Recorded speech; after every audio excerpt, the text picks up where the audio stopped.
And if anybody ever sees me running, you better get in front of me because something bad is behind me.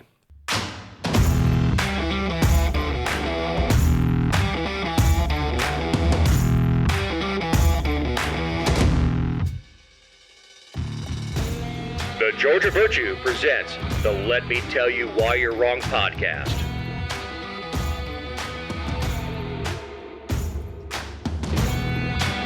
Welcome to the best week in Georgia media, episode 246. This week we have SCOTUS punting on the bump, Trump's docs, auditing the black hole of Ukraine, the grand old party putting the screws to Herschel, and military aids. I'm Dave Roberts.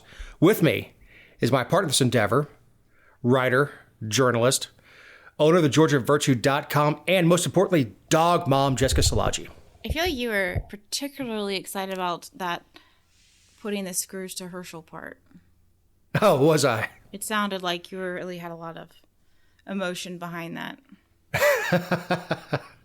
Well, it's one of those things, false motivation is better than no motivation. You and I are both just bogged down with work. Yeah, this year is brutal. Yeah, and we're recording in the holiday week so we can spend time with family and hopefully disengage from work a little bit. But you're covered up, I know. I'm covered up trying to get everything done, and both of us we get on the phone. We're like, "Hey, yeah, what's up?" But when the red light recorded light comes on, we're like, "Hey, it's time to have a good time," because this is what I enjoy doing. Some of the it's best hour of my week. You're darn right.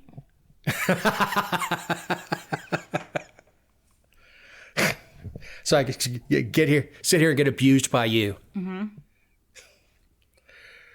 So we have bumped that right off the docket. The Supreme Court on last Monday, once again declined to hear a challenge to the federal ban on bump stock devices that modify semi-automatic rifles to fire more rapidly. And in fact, actually, it was 2 weeks ago as the show drops. Thank you, Donald. Yeah, okay. So for the 5 people who don't know what a bump stock is, it's a device that allows a firearm, a semi-automatic firearm, and they make them for AK-47s, the semi-automatic, and AR-15s. The weapon itself slides in the stock. So you use the recoil.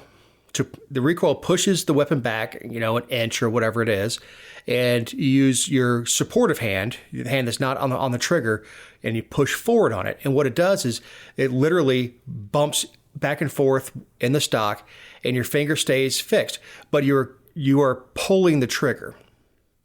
You're doing it mechanically. There's no mechanical device pulling the trigger for you. Your finger's actually hitting the trigger every time. This does not meet the definition of machine gun. I've read the ATF rules on it. They're wrong. I've read the NFA, the National Firearms Act, that a machine gun is defined as more than one projectile per pull of the trigger. So true machine gun, pull the trigger down, it fires more than once. Whether it's a 3-round burst like a traditional, or like an M16 is, or full auto like the old M16s were, or like any other machine gun where you just hold the trigger down and it will fire as long as you hold it down until you run out of ammo. The thing with the bump stock is I can bump fire without the stock.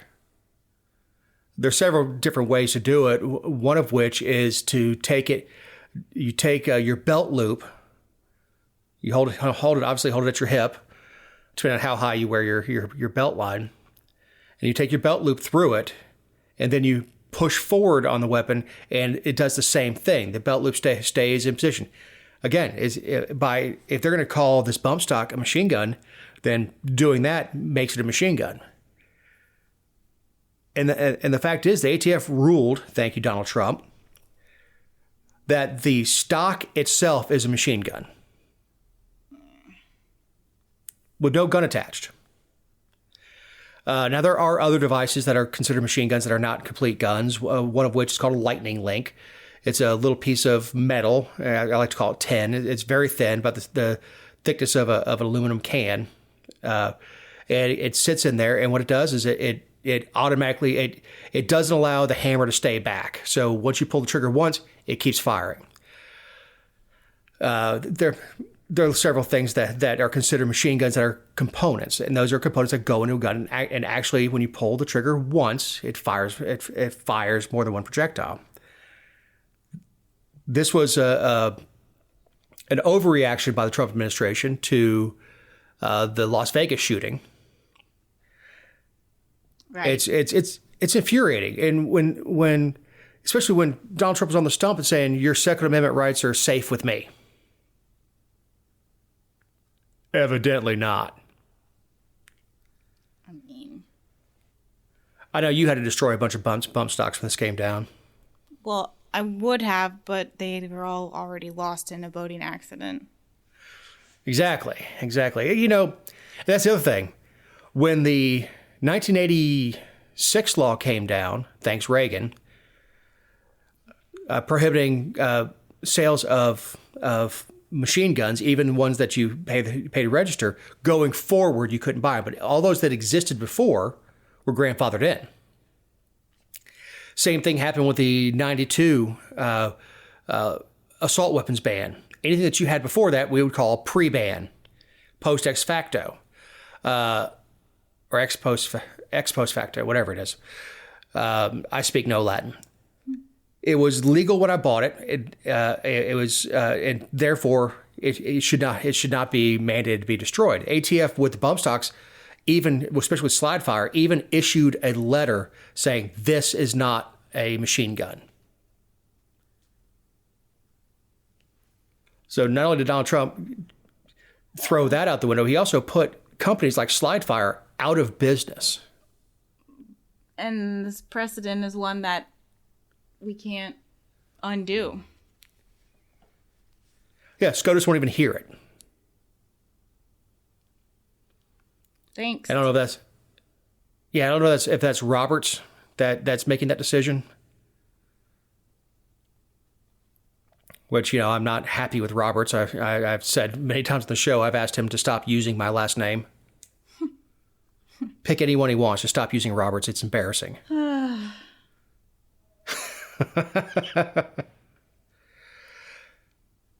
But no, I know I kind of sucked the air out of the room on that one because, you know, it happens to be, I just happen to be pretty well connected with the gun community and pretty aware of what's going on with that stuff and the function of it.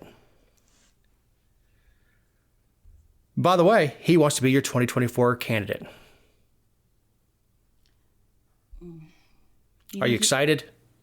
No, but I wasn't excited about any of his other candidacies. And,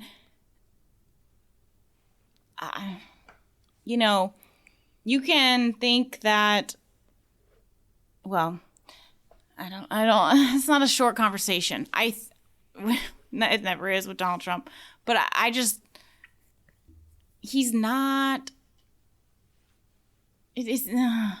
no, I'm not excited. He should just let somebody else, you know, do. Not just that, he didn't even wait till the runoffs were done. Yeah. We still have 6 U.S. House seats, the last I checked. And I'm sure hopefully someone will get called before the show drops. But as of recording, we still have 6 U.S. House seats. At least two of them in California that haven't been called. Well, I also think, you know, I don't know. I'm at a loss because there's nothing you can say that makes sense. And there's nothing that you can say that the people who are just like diehard loyalists and that are all in, you know, there was nobody was wondering if he was going to run again. Like we were all certain. We all knew he was going to. I don't understand the sense of urgency. A lot of the things that have happened and the targets he's had on his back are because he wants to run. Some of that is peeing on the field, is marking his territory, and hoping that it runs some people out of the race, that they won't want to get in with them. Look, I have a couple problems with him running again, not the least of which is he'll be a lame duck the minute he swears in, should he win.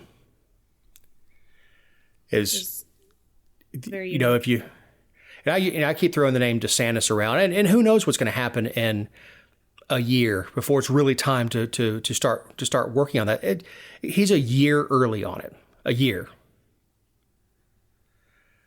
And who knows what's going to happen. Trust me, the Democrats are salivating over the idea of running against Trump because they get to dust off their old playbook. If they run with Biden, because we've separated presidential primaries because every state wants to be first, wants to be early.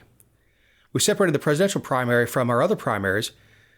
We have people crossing over, especially, you know, in Georgia is top. And, you know, we talked about it back when Hillary was running against Obama. Was Operation Chaos, is what Rush Limbaugh called it, was telling Republicans to cross over and vote for Hillary so that you keep the war between the two of them going as long as possible. I don't think that really worked, did it? It did not. Yeah. It did not. But that concept of go ahead and cross over. And here in Georgia, and there are other states where you have to register for your primary. You have to register for a party. Obviously, in Georgia, you just go get whatever ballot you want. But I think you'll see people crossing over, especially in areas like mine where most of the primaries don't matter. No one's going to primary has a real chance of primarying Marjorie Taylor Greene. You have no chance. All you're doing is wasting your money.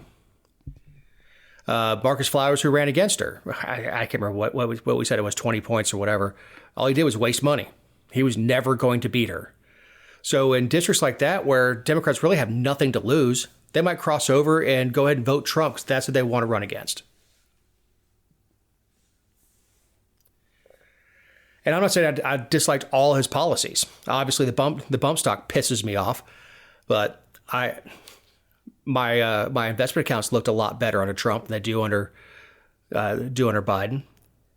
But I also haven't forgotten that the first $2,000 that came flying through Congress and started the inflation ball rolling was under Trump. So much so that he wanted his name on the checks as they went out. Mm. What a time. And that's not conservatism. That's not fiscal conservative. That's not fiscal responsibility. It's not fiscally responsible to shut down the economy either. And all that happened under Trump. Let's not forget that. Let's not forget that the first payoff, the 600, then the 2,000, all that stuff was under Trump.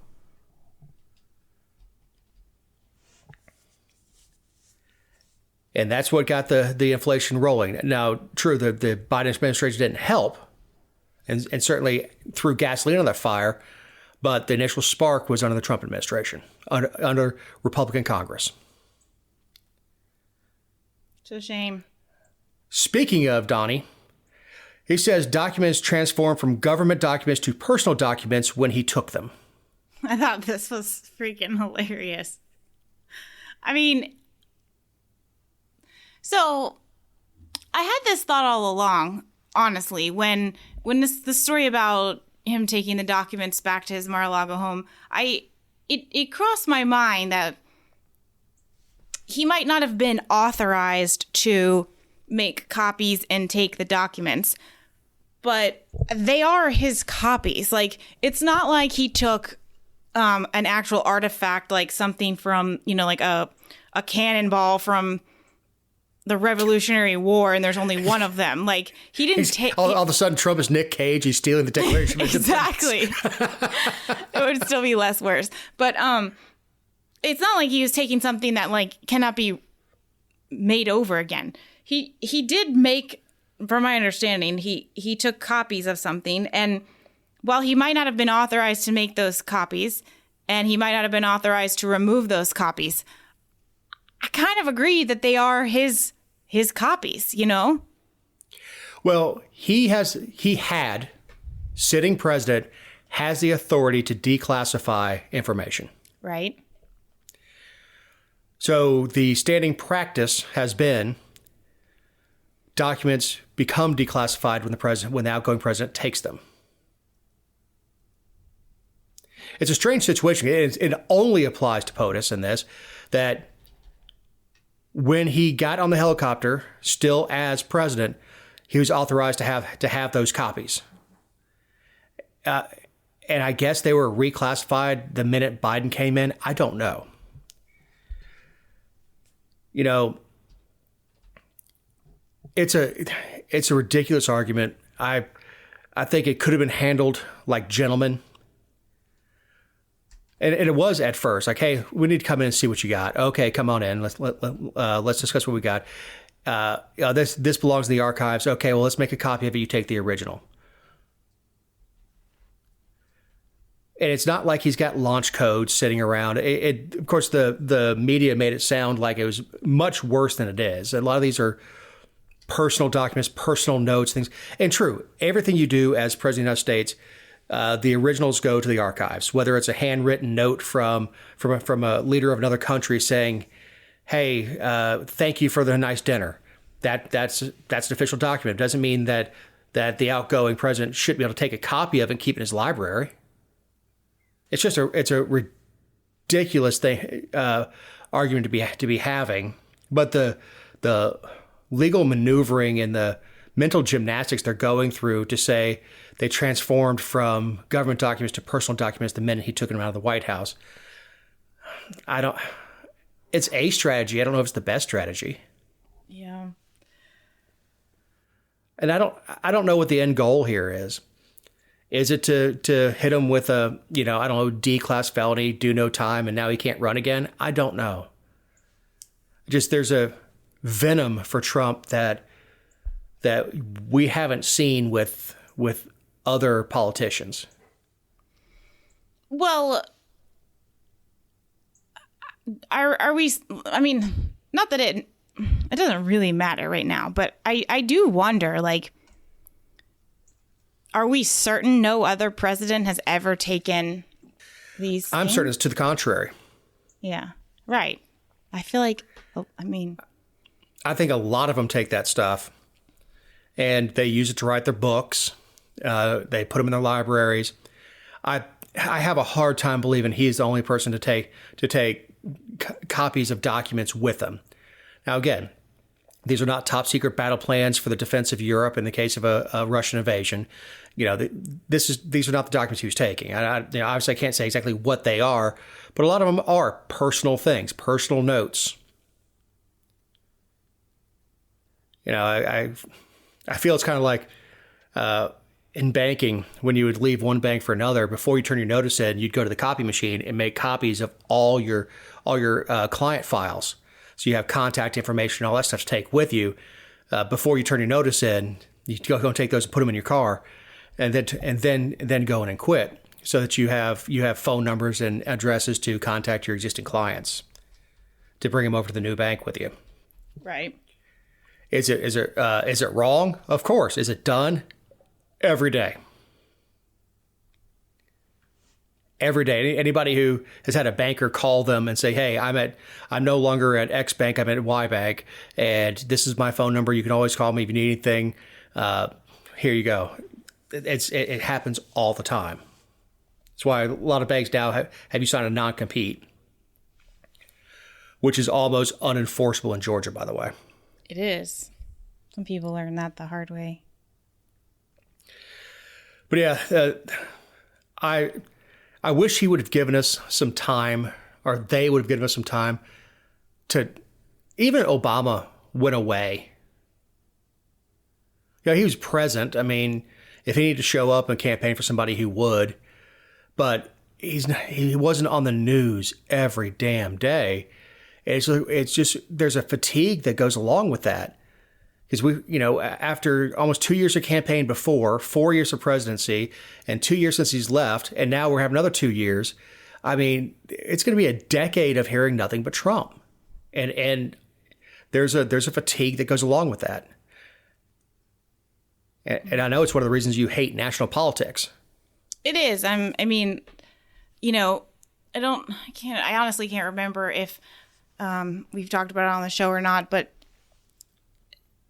I've had the conversation with lots of people on both sides or all sides or sometimes in the middle of the aisle. And I just come back to the same thing, like these inquiries, these grand jury investigations that are being done, and all.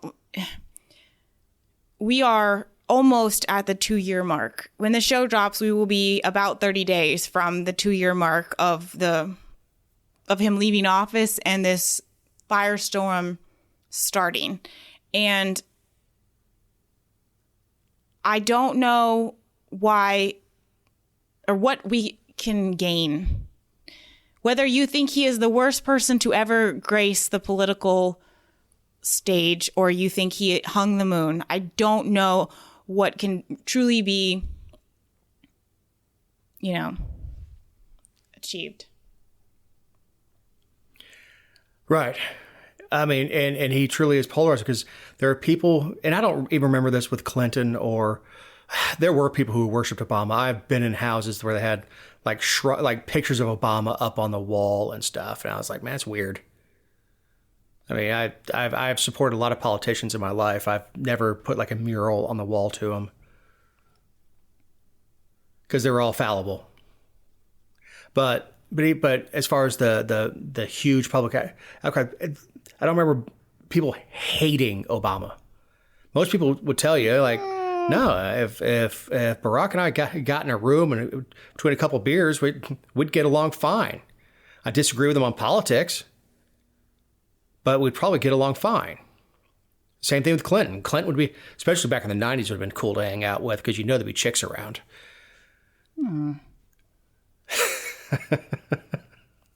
It's true. Maybe on the chunky side, but there'd be chicks around. Oh my God. Anyway, but yeah, the venom that's out for Trump and the number of people who sat that race out. Yeah, it's bad. Just like we were talking about with the Senate race, when we look at the numbers that went for Kemp, and then you just see this huge fall off because of nobody liking either Senate candidate. I think a lot of that happened with the 2020 election is people passed it up. So I don't like either one of these a-holes. Yeah. All right, so more national politics because you love it so much. House Republicans critical of U.S. assistance to Ukraine during its war with Russia introduced a privileged resolution last Thursday, I guess not Thursday before Thanksgiving, to audit the funds allocated by Congress. Your girl. Yep. Hey, not everything she does is bad. I mean, that's true of just about everybody, but... Yes, the trains ran on time under Mussolini. So the resolution is being led by Marjorie Taylor Greene, my congresswoman, and backed by a group of GOP lawmakers. The House and Senate lawmakers from both sides of the aisle, supportive of continued U.S. assistance to Ukraine, say these colleagues are part of a minority fringe. All right. I mean, shouldn't we audit all money ever? And the Fed, for that matter. I don't understand why that's a rogue idea to audit the funds. Because if we would have, we're like retroactively auditing the PPP funds we gave out to everybody and finding out that it was used for fraud and went to all the wrong places and loopholes and cracks and misuse. So why not? Why not? Why is this? The money going to Ukraine, the numbers are mind-boggling. Mm-hmm. Now, let me explain something about the Ukraine-Russia conflict. There is no good guy. It's a war. Not just that. There's no good guy. Ukraine's crooked as hell. And they have been for years. Putin is no good guy either. There is no good guy in this. Now, strategically, do we prefer that Ukraine stay independent? Probably. Is it our business? Not. Definitely not. it's one thing to give training to an ally or something like that, but to get in as deep as we're getting, and then we get the news a few weeks ago of the missile hitting Poland, and now this is again my area of expertise. The first thing Zelensky does is come out and blame the Russians. So much so that people are starting to talk about World War III. As he blames, obviously the Russians are bombing NATO allies. So they start talking about which clause of the NATO agreement. I mean, we're contract driven to defend Poland. And we find out that the missile came from Ukraine. Whether by accident or it was a purposeful psychological operation, a deception operation, to try to pull Poland into the war, pull NATO into the war on their own side by saying, look, Russia attacked you. Mm-hmm. So there are no good guys here. And it does nothing to help inflation to print money and just pour it into arms and ship them over to Ukraine. Well, I mean, it's the problem now is that in the first month or so, everyone was like all eyes on what was going on, and now they're not. And so the money is just funneling. Yeah, and I've said on the show before, I'm seeing people wearing Ukrainian flag pins. There's a house not far from me that I pass every once in a while that has a Ukrainian flag flying next to an American flag on the front porch. We don't know what's going on. We're getting the information that Zelensky wants us to give, and the Russians just don't put anything out. And look, the Russians are awful. Putin is an awful person. He's got conscripts with minimal training being sent off to Ukraine to die. And we're coming into the winter, and you really don't. I mean, I would not want to be a foot soldier in Ukraine in the winter. No. You know, ask a couple million Germans about that, about attacking Stalingrad in wintertime. It's an ugly situation, and I feel for the people. I feel for the civilians, the people the mothers who lose sons, and the widows who lost their husbands. And I feel for them. I do.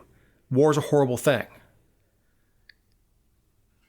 But the money this is not going to USAID or the Red Cross or something like that to give. This is going to give weapons, advanced weapon systems and training to the Ukrainians, and the amount of money that we've poured in less than a year is mind-boggling. And we've seen that backfire in the past. Like we've seen. Oh, really? Yes. Really? I'm just saying, I don't understand why auditing funds is such a radical idea. Yeah. Yeah. So yeah, the training and weapons we gave to the Mujahideen became the Taliban. Because guess who they were fighting on our behalf? The Russians. So all those Afghans that were our ally, the Mujahideen, those are the same people that are now the Taliban. It happens over and over and over again. They take our training, they take our weapons, and when the common enemy is gone, it gets turned on us. And like I said, this is not the first time in history this has happened. It's almost like no one even opens a history book. Do you wish that Marjorie had not introduced it? Like, do you wish someone else had? Yeah, if you keep her and Getz off of it, it probably has a better chance. Mm-hmm.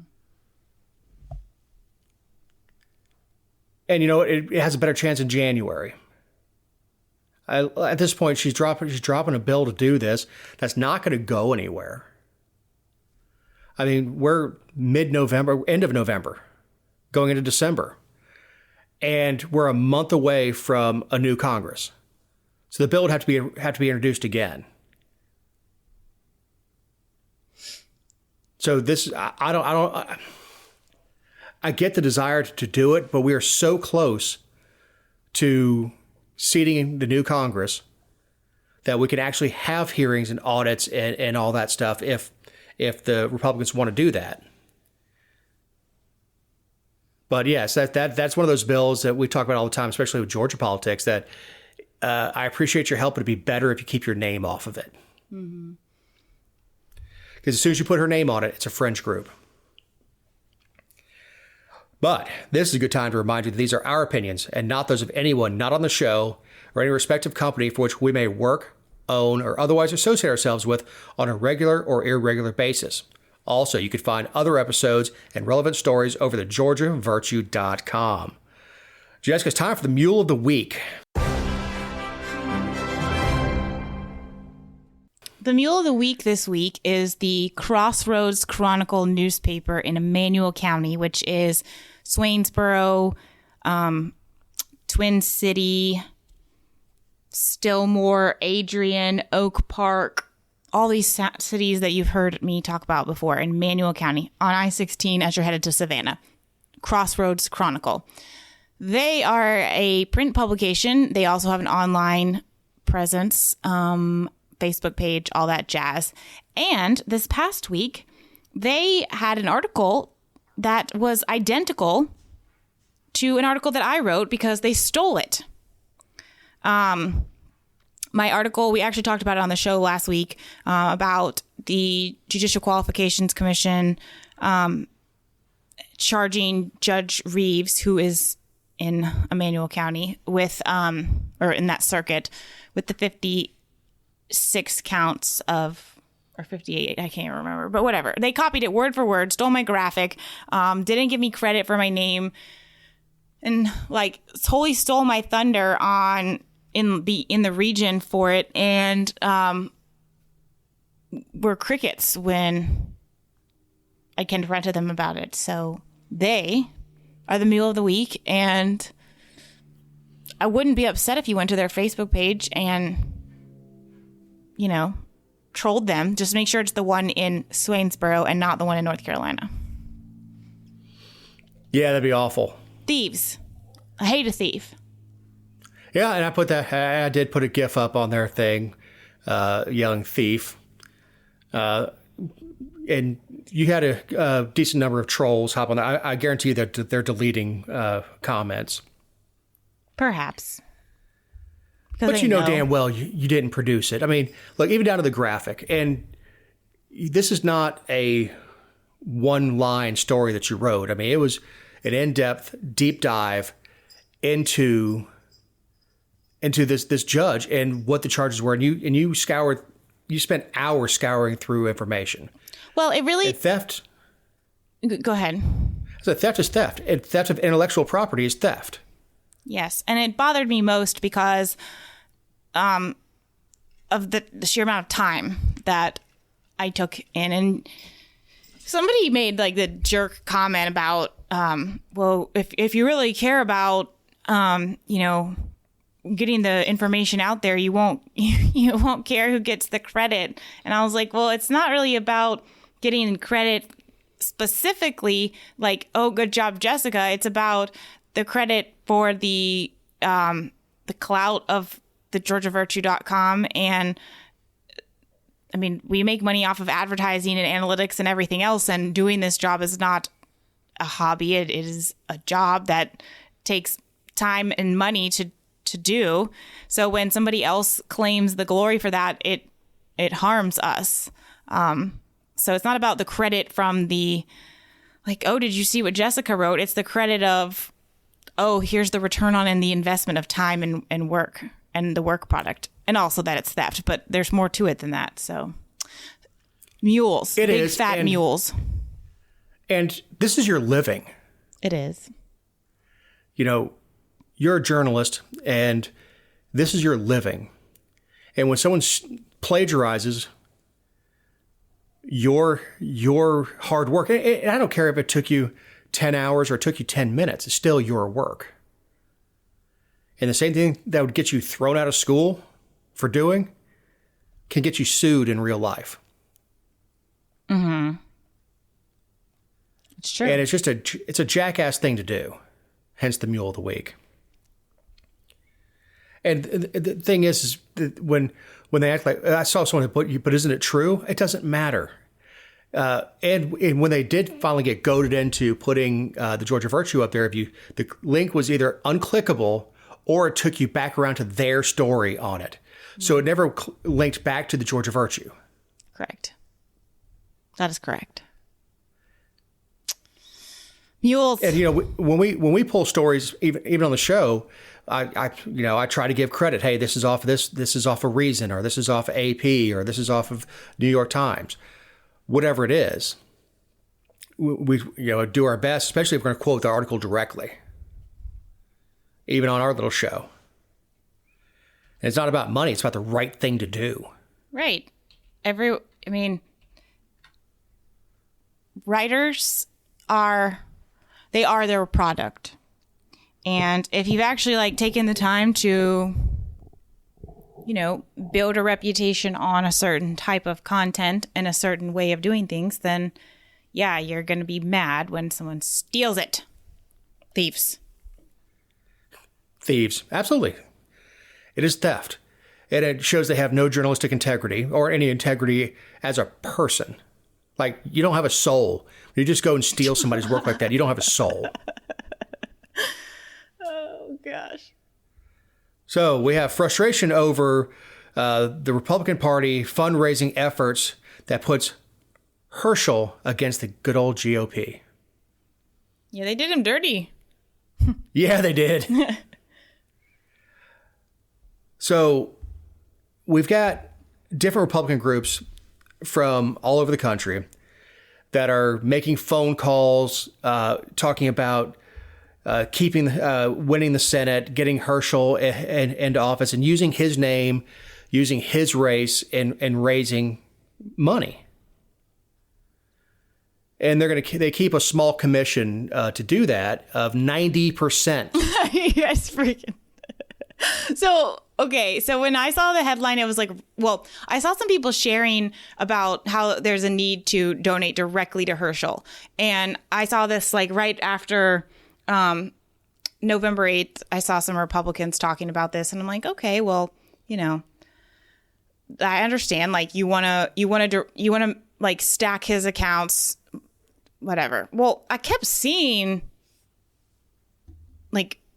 more than just your regular, hey, send a check to Republicans. And I clicked on one of the articles and when it said, I was expecting they took 30%, maybe 40. Not so much. Even that is a lot. It is. But it would at least be you would understand the outrage, of course, and it would make sense that would be a high threshold that they're oh, okay, yeah. And this particular story came off of NBC. I think they overblow a little bit of him butting heads with Trump because their story sells better if they put Donald Trump on there. But it says at least 4 committees, one of them associated with former President Donald Trump. Remember, if you put Trump's name up there, you say there's conflict. That sells the story. What sells the story is 90%. Remember the stories that came out about the FOP that would call people to raise money for Shop with a Cop and all this stuff. And it turns out they were keeping 90% of the money and sending 10% to the actual programs of your local police department. Yes. Same thing. They are proactively making calls, and people think they're doing a good thing for for their beliefs. Like, we want Herschel to be in the Senate, and he just doesn't have enough money. I see more Warnock commercials. I hear more Warnock commercials on the radio, which I don't, because I listen to satellite, which is nice because I don't have to listen to that crap when I'm driving around. But this is. I mean, it's good that it's coming to light. Yeah, they said that after it came to light that because the one that was affiliated with Trump was, they moved it to 50-50 split, which is yeah, and it obviously means that these other groups don't give a damn. And you see these commercials, especially if you watch any of the Fox networks, Fox Business or Fox News. You see support Herschel Walker, and it'd be like American Committee for Truth or something like that. Then you find out that American Committee for Truth is making a ton of money and lining their own pockets and throwing a dime to Walker. Yeah. Like, here you go. You should be happy you get this. There was an article that came out, I think it was on MSNBC as well, and they said the headline was, "Has Herschel Walker finally discovered he's being used by the GOP?" The Georgia Senate candidates camp denounced Republicans for using deceptive fundraising that invoked his race but gave him only 10 cents out of every $1. And look, this is not the GOP doing it. That I'm saying these are fringe groups that create PACs, and yes, they're absolutely using Herschel's name and his image to line their pockets. But absolutely, that's what they're doing. But again, the story makes it more salacious when you say the GOP. It's not the National Party doing it. No, but they did reference. What was it? Lindsey Graham, when he did an interview, and he said that Walker's election to the Senate would dispel allegations that people like Graham and Fox News host Sean Hannity are racist.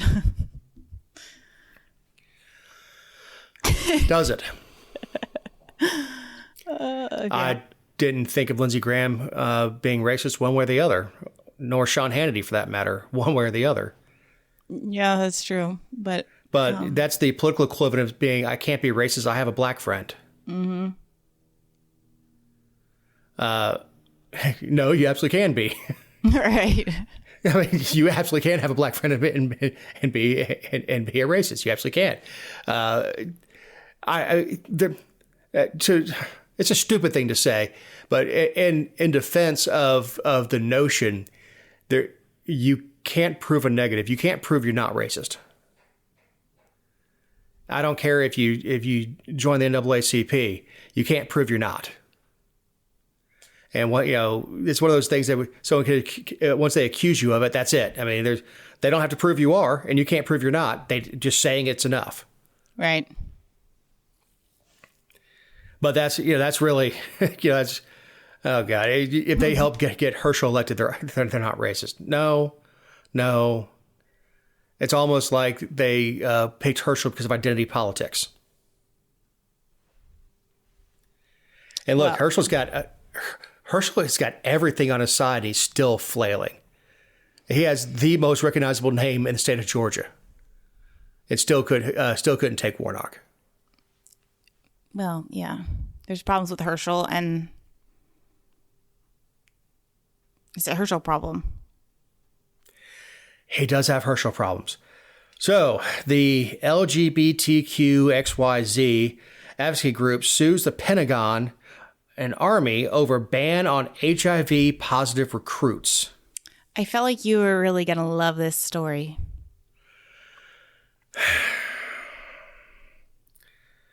Legal is a civil rights organization that focuses on the LGBTQXYZ community and those living with HIV or AIDS. Filed a lawsuit on behalf of several individuals that it says either were denied entry into the Army over their HIV positive status or left the Army following their diagnosis and seeking to return. All right. We talked before the show. This is a very Dave heavy show on the subjects. You're welcome.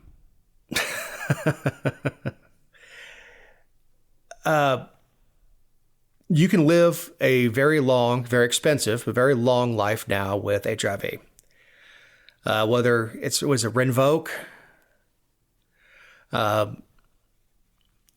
several different drugs that you can take literally for the rest of your life, however long that is. This is not the death sentence it was in 1982. When Arthur Ashe was diagnosed.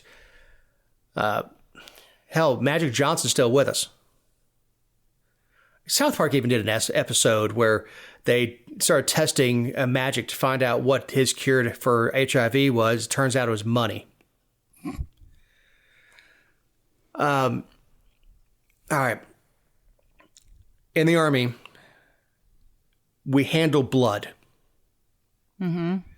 Each other's blood. It's inevitable. Yeah, I mean, particularly for combat arms, but even, if you're an MP, if something happens, part of your buddy aid, you're not stopping to put gloves on, and you bleed on each other, and even in training, you bleed on each other. This is where I'm not wanting to go back to the days of Greg Louganis, where other divers were worried about getting in the same pool of water with him because when he was diagnosed with HIV. I think it's a horrible idea, one for transmission between soldiers, with blood and bodily fluid contact. Literally, I mean, blood, sweat, tears, spit, everything gets exchanged especially when you're downrange, especially if you're in combat arms. The other is the expense the government is taking on by bringing somebody into the military health system that has to take very expensive drugs just to stay alive. That was, yeah. We don't allow diabetics. We don't allow obese. We don't allow those who, now you can stay as an amputee, but if you lose a leg in a car accident, you're not going to join the military. That's just the way it is. If you lose a limb in service to your country, you can continue to serve. Just like this, they're saying that if you're already enlisted and come down with it, they're going to allow you to serve. They're not kicking you out for it. But they're not taking on folks that have the virus. And look, it's not prejudicial at all. It's simply health and welfare for that person, everyone around him.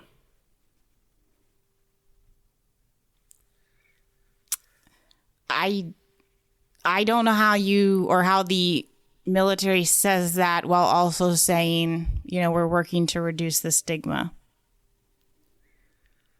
The stigma's been reduced. I agree with that. I mean, it's not anything that people think about anymore. The only reason I know there are new drugs for it is they run them on TV ad nauseum. Mm-hmm. Whether you get a month shot or take daily pills or whatever else. And I think the term is staying undetectable. Yeah, keeping the viral load so low that you can carry on. The military is not the place for experimentation, for social experimentation. The Army's job is to kill people and break things. Mm-hmm. That's it. It's not to reduce stigma. It's not to make people feel good. It's not to pay for transgender surgery.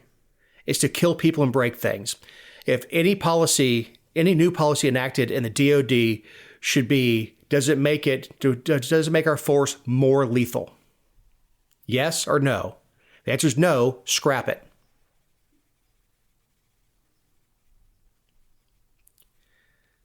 you're taking on legacy costs with HIV treatment because, if these folks retire, they're going to be on TRICARE for the rest of their lives, paying for Rinvoq or whatever the next drug that comes out. That's tens of thousands of dollars a year for that one particular medication. On top of everything else that the military gives you, like, liver disease and bad joints. Mm-hmm. I don't know. I think it almost gives the optics of recklessness. I'd agree with that. That the social implications are more important than taking care of our troops, than making sure that our troops have the training and the material needed to be the most lethal force in the world. And this is what we're worried about. We're getting sued by, the initials. Without any, with disregard for something that could be quite disruptive. Absolutely. I mean, even just the concern of having contracted it, and then later learning that you did not, and that, or that could be terribly disruptive in a time that is already a crisis. What's the first thing that a police officer does if they get cut from a suspect, or get a needle or something else and get cut? They go to the hospital. Right. And it's a high stress situation. So you're not going to know the soldiers that have it. It's, they're not going to wear a badge that says HIV positive. So if you're a medic working on somebody and, you've got scrapes in your arm and you're stuffing somebody's guts back at them, and you come home and, you go have sex with your wife. That escalated quickly. But I see where you're going with it, and I don't disagree, but. And then whoever she's screwing while he's deployed after that. We call him Jody. But no, the military has been isolated from this crap.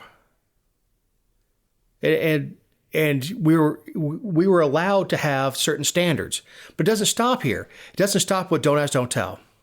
Then you can serve openly gay. Fine. It doesn't stop. As soon as the social justice, what we call them now, social justice warriors, but the progressives, as soon as they get something, they want more. You know what? Yeah, absolutely. Gay soldiers can serve. They can serve their country honorably. Fine. What about transgenders? Well, isn't that a mental disorder? We eliminate mental disorders. We try to anyway. And they start saying, fine. Okay, what about those with AIDS? What? That's a horrible idea. It doesn't stop. Next, we're going to hear that they're fat shaming because they won't take obese people. It never stops. We've kind of done that with policing already. Yes, I have seen some cops that I could outrun, and that's sad. And if anybody ever sees me running, you better get in front of me because something bad is behind me. Mm-hmm. But we have. Once you get your post certification, you can't fire somebody for being fat. They can barely squeeze their belly into the patrol car. Doesn't matter. But does that make us more effective at killing people and breaking things? No, it does not. Leave us alone. Go worry about stigma in the civilian world. And look, you can still serve and not be in the military. You could become a DoD civilian. If you've got the talent, you can go work for an alphabet agency. You can go work for the DoD. You can work for the CIA. You can literally go work in food service or go become a civilian police officer on military posts, civilian DoD police. There are plenty of ways that people who don't qualify to put on the uniform can serve. You know, joining the Army, Air Force, Navy, or Marines is not the only way to serve your country. You can also serve by going and getting a job and contributing to our economy and paying your bills and being a good person. And that serves our country just fine. We need more of that. And less people suing to be more inclusive. You tell them, Dave. I don't remember Patton going to Bastogne yelling, make sure we're inclusive with the bastards. No, he went there to kill people and break things. So, Jessica, you have any closing thoughts now that I've sucked the air on that one too? Well, I don't know. No, I'll leave it there. Just remember the mule. Yes, and they are fun to troll because they were responding for a while and then it just started to pile up. And I may have made a mistake. I told Matt Lowe about it. Uh-oh. Matt Troll. Mm-hmm. Who knows if he can do anything? Because half the time he's on a Facebook ban. So funny. I saw a documentary. I don't know how old it is. I mean, it's recent, but I think it's been out for a while. It's on Netflix called Facing Nolan. It's about Nolan Ryan. It's an hour and a half. It is fantastic. Mm-hmm. If you got kids who are into baseball, and you don't even have to be into baseball to enjoy it. It's a really good story. It follows him from young age, and he actually met his wife in like grade school, and they're still married in their 80s or 70s, late 70s. You don't see that much anymore, do you? No. But his growing up in Texas and he came out. I didn't realize he was a member of the Miracle Mets. He won a World Series, the Mets, in 1969. By the time I knew Nolan, I knew of him, he was in his upper 30s, going into his 40s. By the time I was really consuming baseball as a kid, Nolan Ryan was old for baseball, old. But when he was young, he was very, very wild with his pitching. The first two pitches he threw, I guess, in high school, if I remember the story correctly, is the first kid he hit in the head cracked the helmet. He threw so hard. The second kid he hit in the arm and broke his arm. The third kid came up and went back to the dugout and asked if someone could pitch hit for him. Yeah, I bet. But he threw, they estimated, because they didn't have the technology to take, like 108 miles an hour on a fastball. Has almost 6,000 strikeouts. It's 5,700 strikeouts or something like that. Numbers that will never be matched again. No pitcher will ever, 5 no-hitters. Pitchers today will, and the fact is he's just a nice old man now. I mean, he always was a nice guy. He was a competitor on the field. But it's a really, really good show. It does have a little spicy language in it. Not much, but, when players are talking about facing him, they drop some S-bombs, and I think there's 1 or 2 F-bombs in it. So if you got little kids, you want to introduce them to it, you may want to watch it first, just to make sure that it meets with your standards. But it's a really good story of perseverance, because he was ready to get out of baseball. He thought he was going to give it up. So it's I enjoyed it. It was an hour and a half well spent. So, on that note, at least I didn't end it on a death or anything else this time. Glad to have everybody back. It is now officially Christmas season, which means going to the grocery store, Costco, or anywhere else is going to suck for the next 6 weeks. So for Jessica Slodgy, my partners in the endeavor, for Eric Cumby, our awesome editor, I'm Dave Roberts. Have a great week.